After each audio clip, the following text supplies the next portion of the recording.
Stephen King's It, directed by Andy Muschietti, is an adaptation of the famous book by Stephen King called It, and people say it's loosely based on the miniseries as well.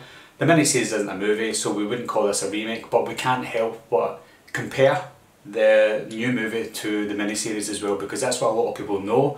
Not a lot of people have read the book, but most people have saw the miniseries who have known about Pennywise. So we'll start off with the storyline. A lot of people know the storyline of It, but the story it is more based on the book than the miniseries is. The miniseries does do the book justice in ways, but it leaves a lot out, whereas the movie itself, because the 2-hour and 15-minute movie is based on the kids alone, we get to see a lot more character development than we did in the miniseries. Now, going into this movie, I didn't know what to expect with Andy Muschietti's directing style because I've never seen Mama.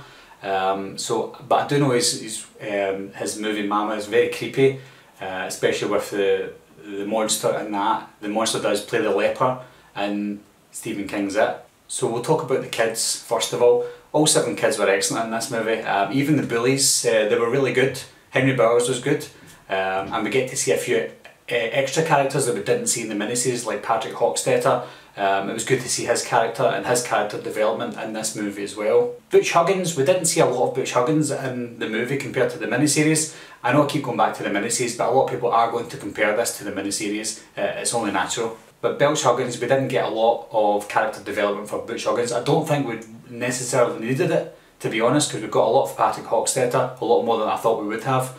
And Henry Bowers as well. We did get a lot of Henry Bowers, although we got a lot in the miniseries with Henry.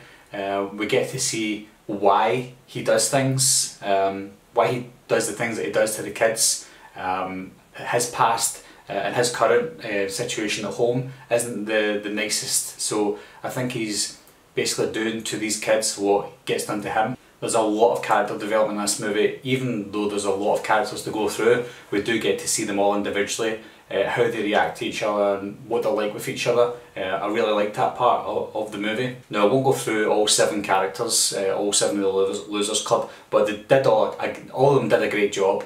There's 1 or 2 characters that we don't see a lot of backstory for them. Not sure if it's necessary, not sure if it would help the story in any way, but at least 5 of them got a good backstory. We've seen what life was like without their friends, and seen what life was like with their friends as well. But like I said, 1 or 2 characters, we've only seen what life was like with their friends, but I won't spoil that for you. Now, these kids act like kids. It's not like when they go out with their friends, they're all nice to each other and they don't swear. In this movie, they act like they really should as 12, 13-year-old kids, and they swear a lot, which again, everybody swore when they were a kid, when they were 13 years old. When the parents weren't around, they didn't hold back.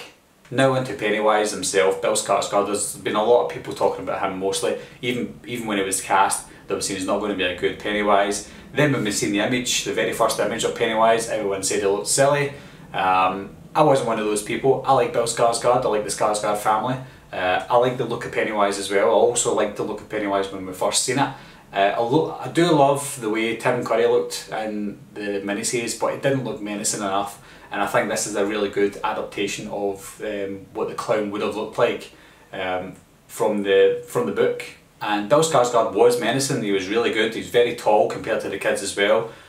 His eyes, when they would go from left and right at the same time, he can do that himself, so not a lot of CGI was needed for that. Was quite a bit of CGI in the movie. There's one scene I did notice when Pennywise was trying to scare Eddie when he was walking along the street, and he had the balloons in front of his face. It seemed like his head was superimposed on a CGI body, or it could have been a CGI head on a human body. That bit seemed a little bit out of place, but not enough to moan about it. Nothing to do with the storyline. It just looked a little off, just that one scene. But Pennywise was very menacing in the movie, just from the very beginning. Which again, I won't spoil anything, but from the very beginning when we see him, everyone's seen the trailers, everyone's seen the clips of him and Georgie, but there's a lot more to that scene in the movie, and that's the parts where you're like, oh shit. There were scenes in the movie that I thought they weren't going to do, because in 2017 there's a lot of things that people don't want to see. Although it's just a movie, there's things that they do get away with because of certain things that happen in the film, but there's certain things that we see that we don't normally see in movies that kind of cut away the camera, but they don't in this movie. They go straight to it and that's it. And going on to the fears of all the kids as well, I think the director done this perfectly as well. Every fear that the children had, I think the director brought it on perfectly. For example, the leper scene with Eddie and so on. I won't spoil the rest of them, but like I said, there's one or two characters that were left out, and I don't know if that was intentional, if we're going to see that in another movie. I really hope we do see these kids in the sequel. Maybe if we even seen just bits of them, just tying up a few loose ends. Now throughout my review, everything's been nothing but praise for the film. The actors were fantastic, the direction of the movie was fantastic. We just seen the right amount of Pennywise, not too much, but not too little. And also the secondary characters as well, like the adults. We've seen enough of them. But there's only one thing I can say about the film that I didn't love, and that was just a few scenes with Pennywise where I love my cinematography, but this just didn't seem right. Where when we see Pennywise scaring the kids or doing some sort of scare scene, the camera moved with Pennywise's head. It was like a GoPro basically. The Pennywise stayed still, but everything else was going left and right and up and down. I thought that was a little bit off-putting. It only lasted for 1 or 2 seconds for each of those scenes. It must have happened 2 or 3 times. That was the only thing I would say that I didn't love about the film, but it didn't bother me overall. Now there were a few creepy scenes that didn't even involve Pennywise. For example, Beverly Marsh's dad. A few scenes with him were very creepy and very haunting. And we can see why she's kind of messed up and why she feels like she's part of the Losers Club. There's also the pharmacist as well. He's very, very creepy. I don't know if it was in the book, but I don't know if the little bully girl was his daughter or granddaughter or niece or whatever, but she sat behind the counter. She was a bit of a bitch. But yeah, those scenes were very upsetting in a different way, that were nothing to do with Pennywise. And I think that's what kept the group together as the Losers Club. Now, as most of you know, the film is set at the beginning of 1988, October 1988, and it goes on to June, July and August of 1989. At first I thought this was going to be a bit of a problem because I did like the 50s setting in the book and in the miniseries, but I think the way they directed this film and the things that they wanted to incorporate into the film, I think it worked well for the film itself, and it didn't do the book any harm. It didn't do the movie any harm at all, because everything we saw in the film, you could have put it in the 50s anyway, but there were certain things that maybe they wanted to bring forward to the sequel, which is why they set it in 1989, because I would imagine the sequel's going to be set in 2016. Now, into this movie with high expectations. I wanted this movie to be good, I wanted it to be great. I felt like I was part of the Losers Club when I was a kid growing up, and when I seen the losers in this movie, they all had a great bond. There were a few tearjerker moments in the movie as well, which is pretty hard hitting, especially for kids. You know, the kids have to act good, and I think they all done a fantastic job, like I said before.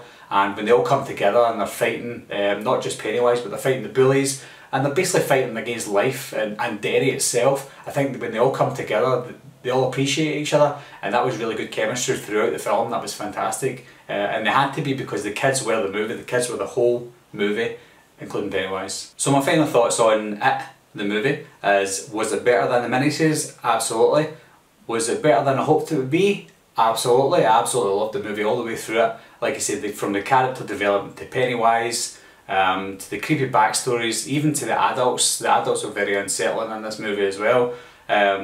Like I said, there was a few gripes I had with the camera angles with Pennywise, and a couple of the characters could have had a bit more development, but I understand why they left some out, because it's a 135-minute movie. It could have been longer, but I don't think we needed it to be longer.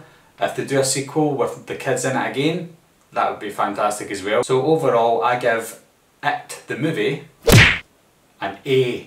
Anyway guys, that's all from my review of It. I hope you liked it. If you haven't seen it, I really recommend you go and see it as soon as you can. I'll probably go and see it again, because I really did love it. And thanks a lot for watching, thanks for subscribing, and I'll see you soon. Bye bye.